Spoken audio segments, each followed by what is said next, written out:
Hello everyone, thanks so much for joining me at Charmaine Mitchell with Alchemy Attitude Artistry.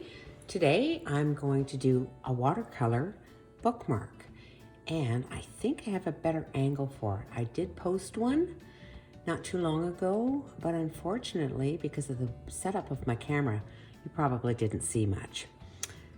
What I am using today is 140-pound watercolor paper by Artist Loft. And the paints that I'm using are Mungyo, M-U-N-G-Y-O. It's a really great little kit. It has many colors within it, and what I like about it is the variety of the colors. So I thought I would try that. And my paintbrush today is a number 5 round, and what I love about it is it's got a very chiseled tip to it. I will I will use a Uniball Signo pen, and it's a 0.38 pen. And that's in black. And then I will also use a Uniball Signo pen in white as well. And what I love about the Uniball Signo pens is they are, you can use them with watercolor because they don't break down because of the water that you use. They don't bleed into the painting, regardless of whether or not I use the pen before I paint or after I paint, or in any way, shape, or form. The Uniball Signo pens don't break down. What I also like about them is they have a roller ball tip. Unlike some felt pens that are permanent pens, they have a felt tip, and the felt tip eventually will break down as well. I have beside me as well a clean piece of paper towel just to wipe my brush on, and I have 2 pots of water, one to rinse my brush in, and the other for clean water in case I need it. So let's get started. And I'm not quite certain what I'm going to do at this point, but I thought I would just throw down some colors and see where that takes us. I'm taking my brush in my water and just saturating it just to get it so that it will pick up on some of the water, absorb the water, hold the water in the brush. And I will take my paint and what color will I use? I think I'm going to use some of the, it's a Daniel Smith color, and it is quinacridone gold, and in the actual pan, this one here, it kind of looks like a brown color, but as you can see, this is my quinacridone gold here, and if I just add a little bit of water to it, I've just reconstituted it, and I can use it as well on my painting. Okay, pick up some more of that quinacridone gold. And really what I'm doing is I'm just trying to make it a little bit more concentrated. And what color goes really well with that? Well, any color goes really well with that, to tell you the truth. But I think maybe I will try a bit of orange as well. And I don't want that too concentrated because I don't want it to be, I want it still to be a little bit transparent.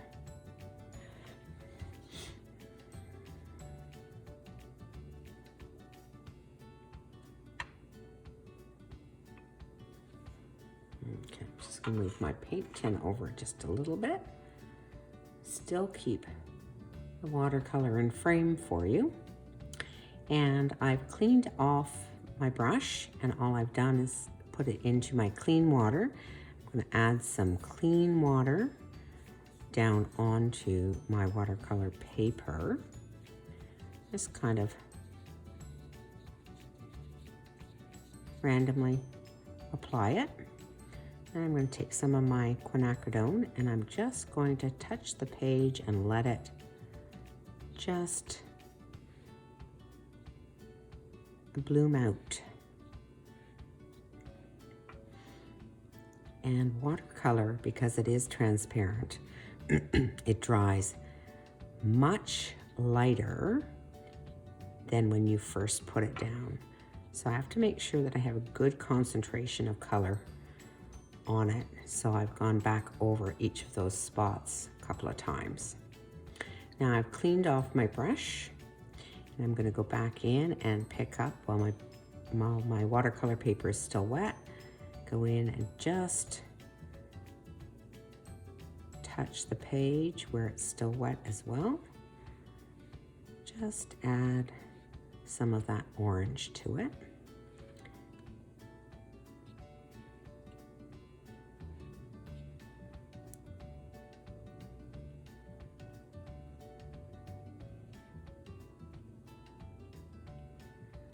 And I'm just going over my spots just to make a couple of the spots a little bit darker because, as I mentioned, watercolor dries much lighter after it's dried. And I think the other color, so the color that I just put down was a color called Scarlet in the Mungyo set, which is this one right here. And the other one was a quinacridone Gold by Daniel Smith, and it is not labeled, but I've put a little sample there so I know what the color will look like when it's done. And then I think the color that I'm going to use just to represent some leaves is the greenish yellow in this set. So I'll just concentrate some of that onto my palette.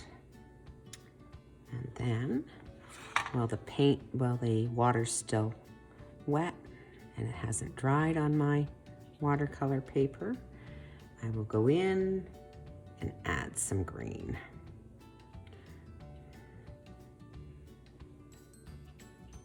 Now that green, looking at it, is very similar to the quinacridone. So I might want to go in with another color of green just to brighten it up a bit. And the color that I've chosen is yellow green. Very similar, but they are actually different and much, much fresher look to the yellow green. And I'm just going to add a little bit of water just to get it to bloom out a little bit more. And I don't want my sides to look so uniform, so I'm just taking my brush and moving things around a little bit. Adding a little bit more of the orange, which is the color Scarlet. And then adding a little bit more of my quinacridone as well, just in spots strategically. Okay, now we're gonna let that dry. But before we do that, I wanna add just a touch, tiniest amount of brown.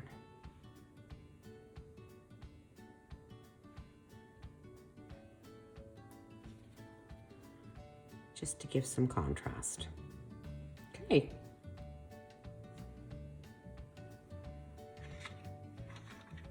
And once that's dried, we will take our Uniball Signo pen, permanent ink, and create a flower to make a bookmark. Okay, I think that our paint is finally dry. So now that it's dry, I'm going to take my Uniball Signo permanent ink pen and start to build a flower. And hopefully you can see. All right, I'm going to start by probably the top quarter. I want to start probably at the bottom of the top quarter. And I'm going to just take my pen and I'm just doing a random turning my pen, just creating some squiggles in a bit of an arch. And then I'm going to flatten down at the bottom this area, and it doesn't have to be perfect in any way. What I want to do is just create a bit of a bulge on the top of the flower and have my petals come down off of it.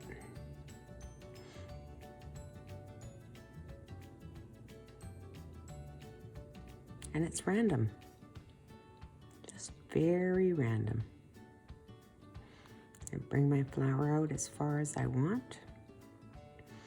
The bottom will probably be in a little bit more shadow, so I'm going to do it a little bit darker around the bottom.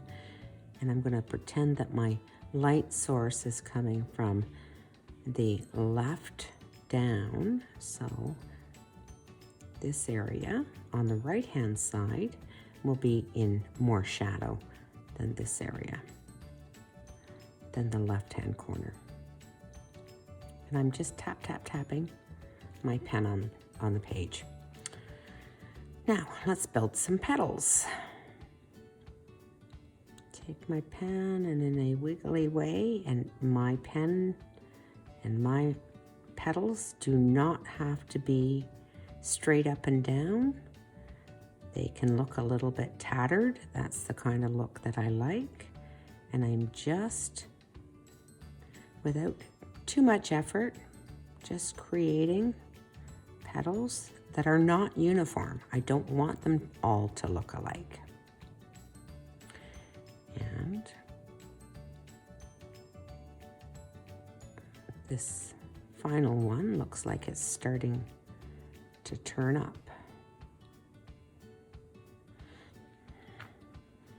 Like it's been blown in the wind. And then back over to this side.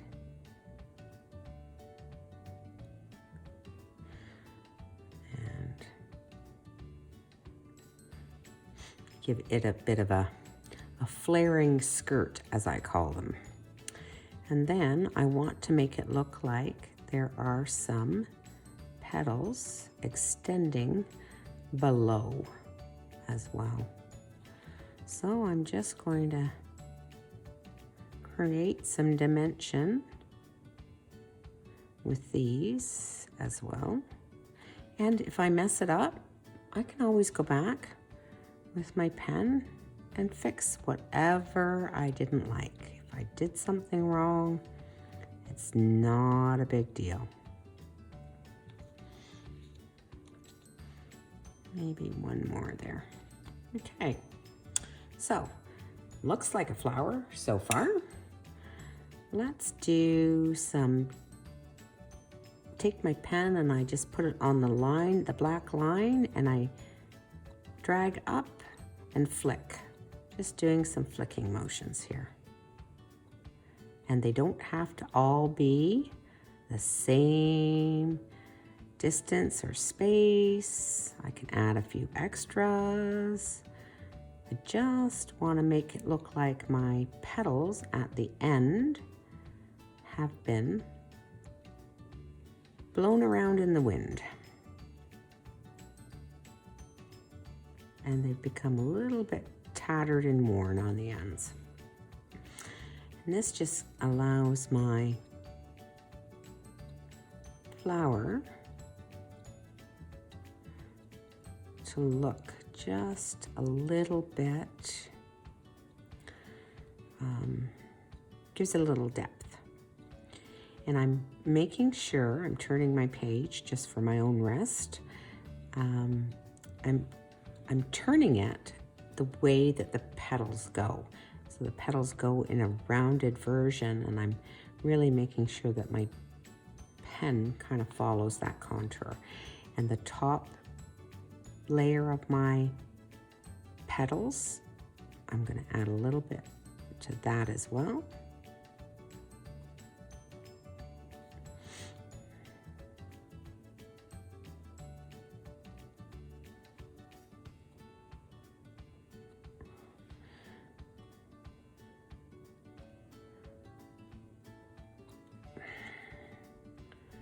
Trying to keep my hand out of your way, but it's a small piece of paper. It's only, I think, 2 inches wide by 6 inches long, and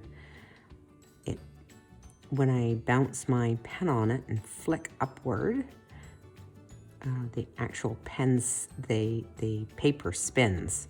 So I do have to get my hands in there just a wee bit to hold it down in place. And I hope I'm not being too intrusive and that you can see my hand doing what I'm doing.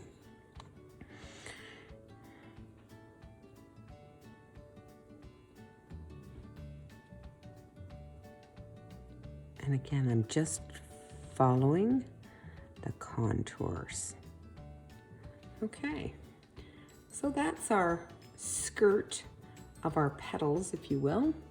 And now at the top, I'm going to have a bit of creasing. So I'm going to do the same thing, only I'm going to come down and follow again the contours and have it come down just a little bit.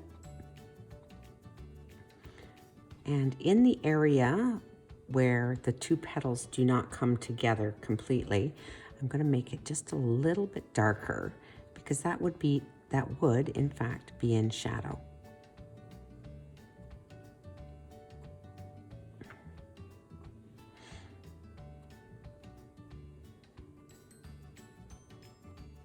And again, I'm just touching the top dome at the bottom of the top dome and flicking my pen downward.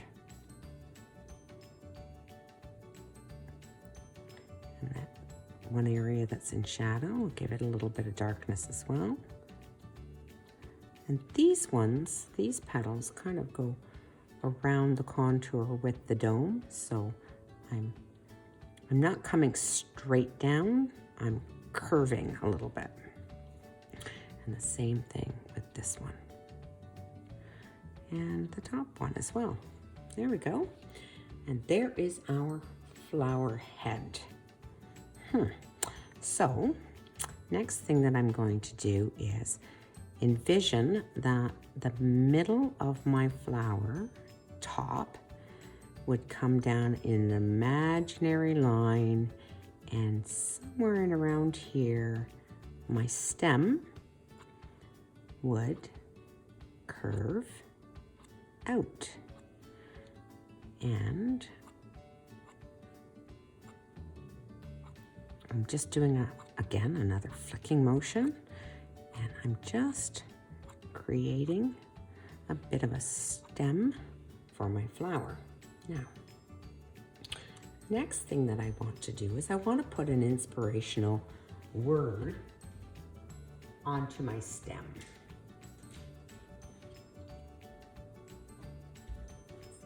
So I get out my trusty ruler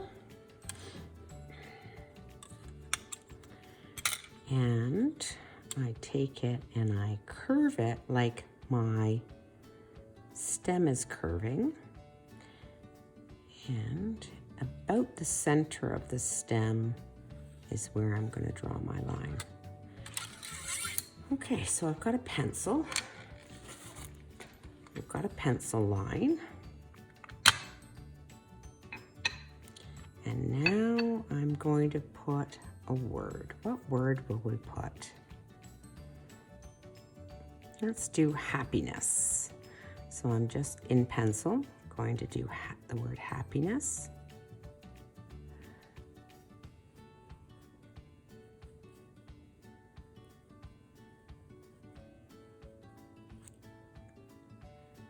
And now that I'm happy with that, I will take my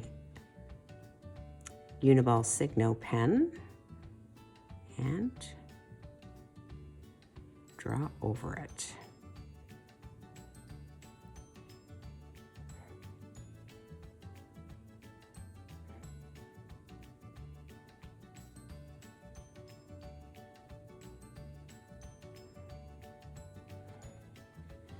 There we go.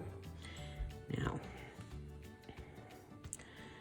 the other thing that I do is to give a little bit more definition to my expression or my word that I've added is I take my pen for the areas that come down.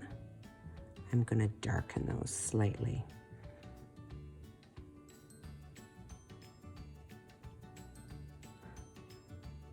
And the reason for that is if in any way my penmanship was not the best, my lines were not drawn as nicely as I wanted, I can fix them. And I fix them by darkening them up.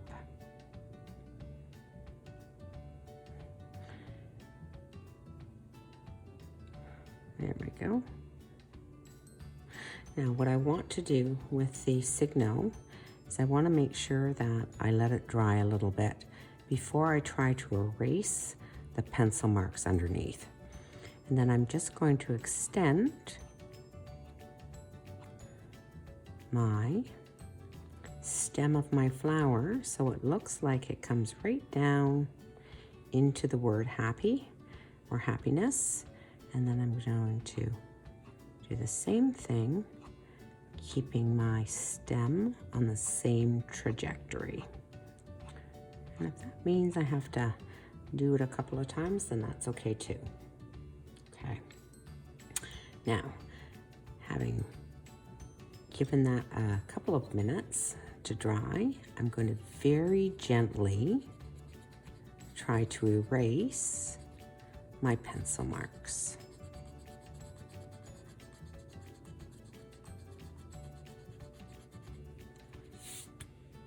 There we go.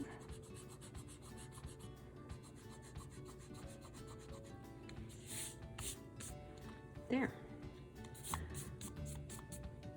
That's that done. Okay. Now the other thing that I would like to do is I would like to give it perhaps maybe a leaf. And my leaf doesn't have to look like anybody's leaf. I'm just going to take my pen and do a wiggly line, and then I'm going to take the other side of my leaf and I'm going to do the same thing. And I'm going to sharpen up the stem that comes out of the leaf, and I would do just some marks, some flicks, and then bring down the center area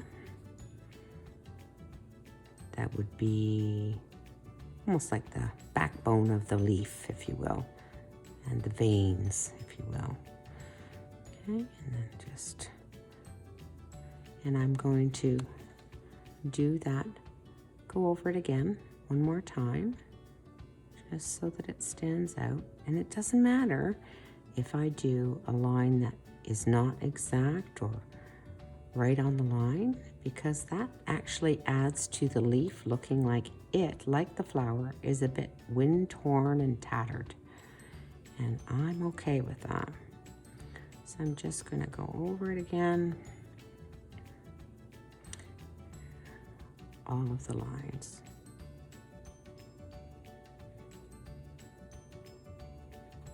There we go. And now we have a leaf. And then the last thing that I'm going to do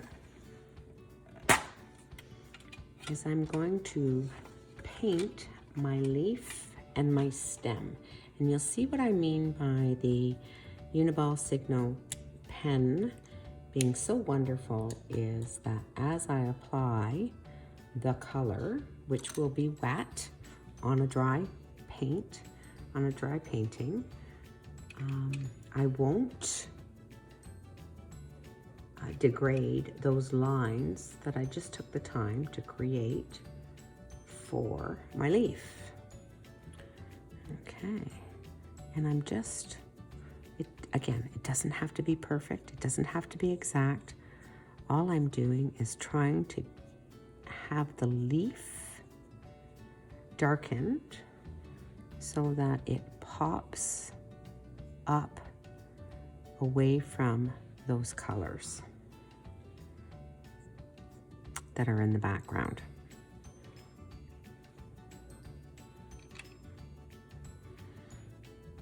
There we go.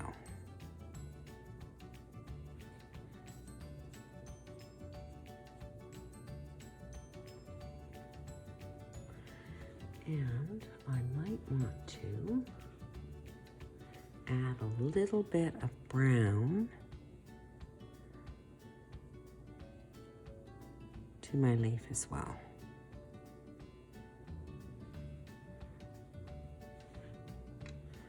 And I just keep working at it until I have what I want. I don't give up until I have a product that I like. There we go.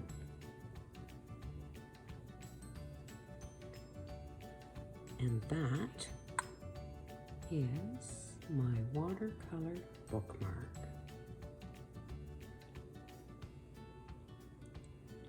Now what I will do, once it's fully dry, I will trim and round my corners, all four. I will also use a product called Kmar Varnish to protect the watercolor, because the watercolor over time, as it comes into the light, will actually degrade and it'll start to fade, and we don't want that. And then over top of that, I will put on a matte varnish, a UV matte varnish, sprayed on. And then the last thing that I do is, second to last thing that I do is I stamp the back with my stamp, and then I put it through a laminator, punch a hole, and put on a pretty ribbon at the end. So thank you so much for joining me. It's been fun. Have a great day and get creative. Bye now.